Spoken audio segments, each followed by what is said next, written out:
Hello दोस्तों, नमस्कार। दोस्तों, जनरल साइंस के ऑब्जेक्टिव टाइप क्वेश्चन में आप सभी का स्वागत है।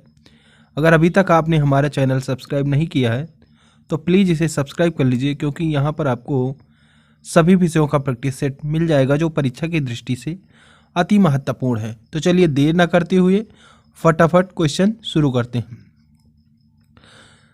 सीड थेरेपी किसके उपचार के लिए प्रयोग की जाती है? ऑप्शन है कैंसर, अस्थमा, ट्यूबरक्लोसिस या एड्स। तो सीड थेरेपी जो है वह कैंसर के उपचार के लिए प्रयोग की जाती है। ऑप्शन ए आपका बिल्कुल सही आंसर है। निम्नलिखित में से कौन सा जीवाणु endo symbiotic nitrogen fixing association बनाता है, जो नाइट्रोजन फिक्सेशन में मदद करता है? तो यह जो है राइजोबियम है। ऑप्शन बी आपका बिल्कुल सही आंसर है। नेक्स्ट क्वेश्चन देखते हैं। रक्त का थक्का जमाने में किस विटामिन का योगदान होता है? Vitamin B, vitamin C, vitamin K या फिर विटामिन ए? तो रक्त का थक्का जमाने में विटामिन के का योगदान होता है, इसलिए ऑप्शन सी आपका बिल्कुल सही आंसर हो जाएगा। कोशिका में राइबोसोम का क्या कार्य है? तो कोशिका में राइबोसोम का कार्य जो है वह प्रोटीन का संश्लेषण करना है। क्या करना है? प्रोटीन का संश्लेषण करना है, इसलिए ऑप्शन बी आपका सही आंसर हो जाएगा। प्लाज्मोडियम फाल्सिपारम से मलेरिया होता है, वह किस में पाया जाता है? तो वह जो है प्रोटोजोन में पाया जाता है। किसमें? प्रोटोजोन में पाया जाता है। ऑप्शन सी आपका बिल्कुल सही आंसर हो जाएगा। नेक्स्ट क्वेश्चन देखते हैं। ग्लाइकोजन शरीर के किस भाग में पाया जाता है? ऑप्शन है आंत, त्वचा, यकृत या फिर अग्नाशय। तो ग्लाइकोजन शरीर के यकृत भाग में पाया जाता है। किस भाग में पाया जाता है? यकृत भाग में पाया जाता है।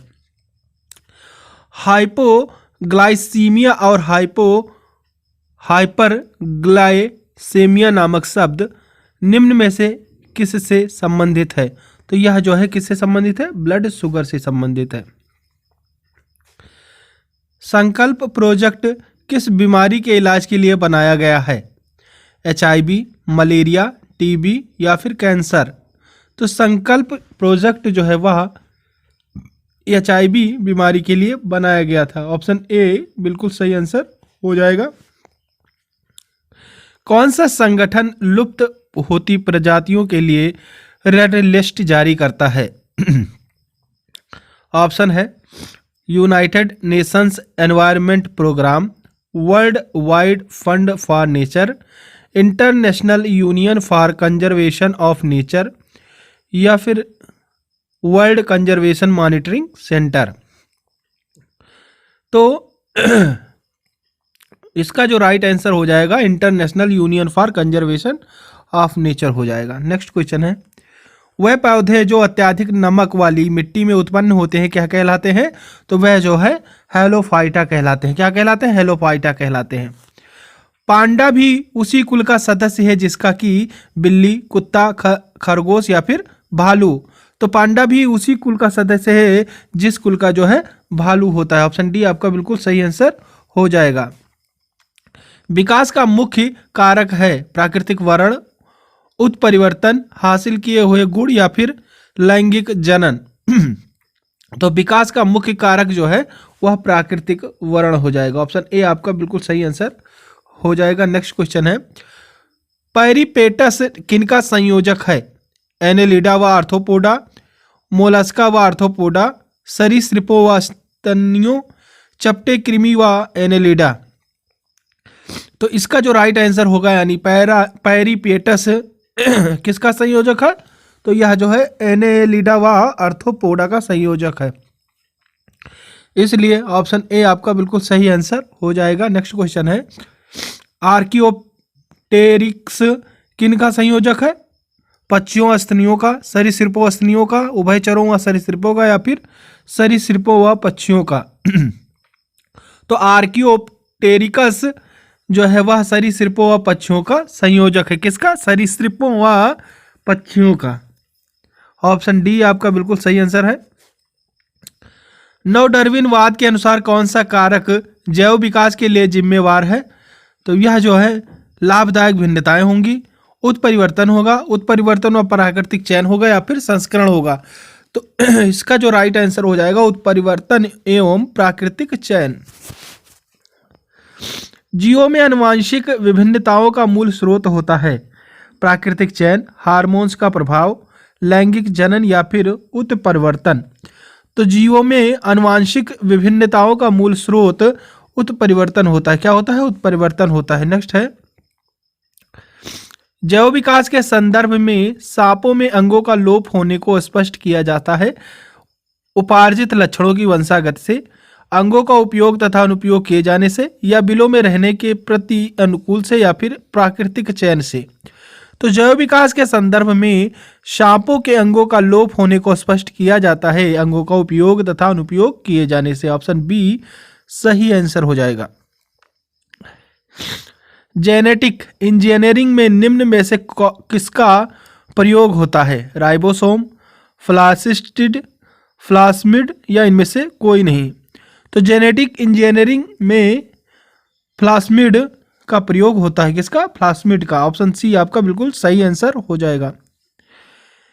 जीवों में अत्यधिक विविधता का कारण है सहभागिता, उत्परिवर्तन, बहुगुणसूत्रता या फिर अनुकूलन।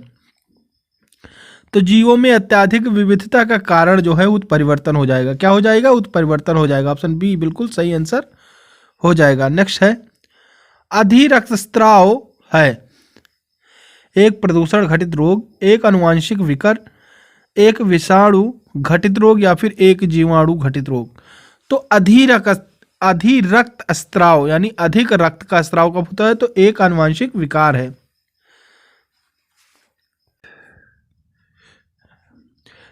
जीन के भीतर अनुक्रम आधार परिवर्तन कहलाता है प्रतिरूपण, प्रजनन, संयोजन या उत्परिवर्तन।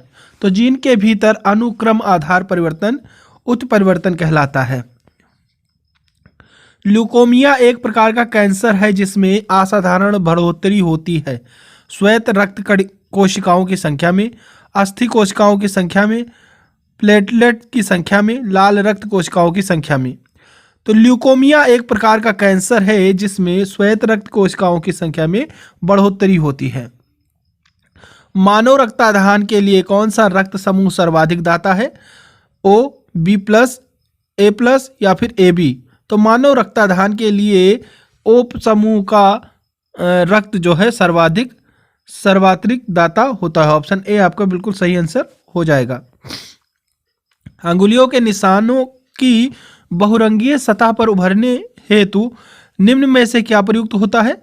मैग्नीज डाइऑक्साइड, स्वर्णभूल, फ्लोरोसेंट पाउडर या चारकोल। तो अंगुलियों के निशानों की बहुरंगीय सतह पर उभरने हेतु निम्न में से फ्लोरोसेंट पाउडर प्रयुक्त होता है। ऑप्शन सी आपका बिल्कुल सही आंसर हो जाएगा। थैलेसीमिया एक वंशानुगत बीमारी है जो कि निम्नलिखित को प्रभावित करती है खून, दिल, फेफड़े, इनमें से कोई नहीं। तो थैलेसीमिया जो है वह खून को प्रभावित करती है। किसको? खून। ऑप्शन ए आपका बिल्कुल सही आंसर हो जाएगा। एलोसोम होते हैं पादप हार्मोन, कोशिकांग, लिंग गुणसूत्र या एलील। तो एलोसोम जो होते हैं वह लिंग गुणसूत्र होते हैं। क्या होते हैं? लिंग गुणसूत्र होते हैं। ऑप्शन सी बिल्कुल सही आंसर हो जाएगा। निम्नलिखित में से कौन सी बीमारी एक उत्परिवर्ती जीन के कारण होती है? सिकुल सेल एनीमिया, हीमोफीलिया, थैलेसीमिया या उपयुक्त सभी। तो अगर देखा जाए तो उत्परिवर्ती जीन के कारण जो होती हैं उपयुक्त सभी बीमारियां होती हैं, इसलिए ऑप्शन डी जो है बिल्कुल सही आंसर हो जाएगा। यदि माता पिता में से एक का रुधिर वर्ग ए बी है और दूसरे का ओ, तो उन बच्चों का संभावित रुधिर वर्ग होगा। तो कौन सा वर्ग होगा? ए या बी होगा। ऑप्शन बी आपका बिल्कुल सही आंसर हो जाएगा। नेक्स्ट है, रक्त समूह ओ की माता का बच्चा रक्त समूह ओ का है, बच्चे का पिता की किस रक्त समूह का हो सकता है? तो बी केवल ए या बी, केवल ए बी या फिर केवल ओ। तो इसका जो राइट आंसर हो जाएगा, तो बच्चे का पिता किस रक्त समूह का होगा? तो बच्चे का पिता ओ रक्त समूह का होगा, इसलिए ऑप्शन डी बिल्कुल सही आंसर हो जाएगा। यदि माता का रुधिर वर्ग O तथा पिता का रुधिर वर्ग AB है तो संतान किस रुधिर वर्ग का होगा? तो संतान जो है A एवं B दोनों में से कोई एक हो सकता है, इसलिए ऑप्शन डी आपका बिल्कुल सही आंसर हो जाएगा। एमनियोटिक द्रव्य की कोशिकाओं में किसकी उपस्थिति की जांच से भ्रूणीय शिशु का लिंग निर्धारण कर सकते हैं? लिंग गुणसूत्र, बार पिंड, काइनेटोकोर या काइजेमेटा। तो इसका जो राइट आंसर हो जाएगा बार पिंड हो जाएगा। भ्रूण शिशु का लिंग निर्धारण कर सकते हैं तो बार पिंड से। इनमें से कौन से गुणसूत्रों वाला व्यक्ति क्लाइनेफेक्टर सिंड्रोम होगा? XX, XXY, XO या XY। तो इसका जो राइट आंसर हो जाएगा बी XXY। मनुष्य के किस लक्षण की वंशागति के लिए एक से अधिक जीन जोड़ियां काम करती हैं? फेनाइल कीटोन्यूरिया, त्वचा का रंग, हाशिया का रुधिराणु एनीमिया या फिर वर्णनंधता। तो मनुष्य के त्वचा का रंग लक्षण की वंशागत के लिए एक से अधिक जीन जोड़ियां कार्य करती हैं यानी काम करती हैं, इसलिए ऑप्शन बी बिल्कुल सही आंसर हो जाएगा। नेक्स्ट है वह जीन जो वायु गुणसूत्र के असमजात खंड में होते हैं कहलाते हैं? तो वह जो है होलेंड्रिक कहलाते हैं। क्या होलेंड्रिक कहलाते हैं? ऑप्शन बी बिल्कुल सही आंसर है। हाशियाकार रुधिराणु एनीमिया की वंशागति में अपूर्ण प्रभाविता किस जीनोटाइप में उद्घटित होती है? तो AS में होती है। मानव का इनमें से कौन सा लक्षण आनुवंशिकी नहीं हो सकता है? तो इन्फ्लुएंजा जो है आनुवंशिकी नहीं हो सकता है, बाकी अन्य जो है वह हो सकते हैं, इसलिए ऑप्शन बी बिल्कुल सही आंसर है। लक्षण जिनके जीन्स X गुणसूत्रों पर होते हैं कहलाते हैं लिंग सहलग्न, लिंग प्रभावित, लिंग सीमित या इनमें से कोई नहीं। तो लक्षण जिनके जीन्स X गुणसूत्रों पर होते हैं वह लिंग सहलग्न कहलाते हैं। ऑप्शन ए आपका बिल्कुल सही आंसर हो जाएगा। किसी जीव में प्रदर्शित लक्षणों को कहते हैं फिनोटाइप्स, जीनोटाइप, विषम युग्मक या समयुग्मक। तो किसी जीव में प्रदर्शित लक्षणों को कहते हैं फिनोटाइप्स। क्या कहते हैं? फिनोटाइप्स कहते हैं। ऑप्शन ए आपका बिल्कुल सही आंसर हो जाएगा। नेक्स्ट है 21वीं जोड़ी के गुणसूत्रों के लिए ट्राइसोमिक व्यक्ति होता है? Turner syndrome, Klinefelter syndrome, down syndrome या इनमें से कोई नहीं। तो 21वीं जोड़ी के गुणसूत्रों के लिए ट्राइसोमिक व्यक्ति होता है डाउन सिंड्रोम। ऑप्शन सी बिल्कुल सही आंसर है। टर्नर सिंड्रोम का कारण है बिंदु उत्परिवर्तन, पॉलीफ्लाइडी, ऑटोसोमी एनुफ्लाइडी या लिंग सूत्र एन्यूफ्लाइडी। तो टर्नर सिंड्रोम का कारण है लिंग सूत्र एन्यूफ्लाइडी। ऑप्शन डी आपका बिल्कुल सही आंसर हो जाएगा। नेक्स्ट है लिंग सहलग्न वंशागत की खोज करता थे? लैंडस्टीनर, मैगलंग, मेंडल या मार्गन। तो लिंग सहलग्न वंशागत के खोजकर्ता मार्गन थे। बहुगुण एलीलवाद किस लक्षण की आनुवंशिकी का नियंत्रण करता है? रुधिर वर्ग, वर्णनंधता, फिनाइल कीटोनूरिया या हाशिया का रुधिराणु एनीमिया। तो बहुगुण एलीलवाद रुधिर वर्ग लक्षण की आनुवंशिकी का नियंत्रण करता है, इसलिए ऑप्शन ए बिल्कुल सही आंसर हो जाएगा। ओलंपिक खेलों में खिलाड़ियों के लिंग की जांच के लिए लार परीक्षण में बार पिंड देखे जाते हैं। यह पिंड किससे संबंधित होते हैं? तो यह पिंड जो है X गुणसूत्रों से संबंधित होते हैं। क्रोमोसोम के परिभाषिक शब्द के प्रथम उपयोगकर्ता थे? तो प्रथम उपयोगकर्ता जो थे वह वर्ल्डेयर थे। कौन थे? वर्ल्डेयर। फिनाइल कीटोन्यूरिया नामक रोग में ऊतकों में फिनाइल एलिनिन बढ़ जाता है। क्या होता है? ऊतकों में फिनाइल एलिनिन बढ़ जाता है, इसलिए ऑप्शन डी सही आंसर हो जाएगा। आनुवांशिक लक्षणों के जीन समूहों को कहते हैं? एलीलस, जीनोटाइप्स, प्रबल जीन, फिनोटाइप्स। तो आनुवांशिक लक्षणों के जीन समूहों को जीनोटाइप्स कहते हैं। क्या कहते हैं? जीनोटाइप्स कहते हैं। ऑप्शन बी बिल्कुल सही आंसर हो जाएगा। यदि एक बालक के पिता हीमोफीलिया ग्रस्त है और माता हेटेरोजाइगस, तो बालक के हीमोफीलिया ग्रस्त होने की संभावना कितनी प्रतिशत है? तो लगभग 50% है। ऑप्शन बी बिल्कुल सही आंसर है। यदि माता पिता दोनों रंजकहीन होंगे तो सब संतानें रंजकहीन होंगी, 75% संतानें रंजकहीन होंगी, या कोई संतान रंजकहीन नहीं होगी, या फिर आधी संतानें रंजकहीन होंगी।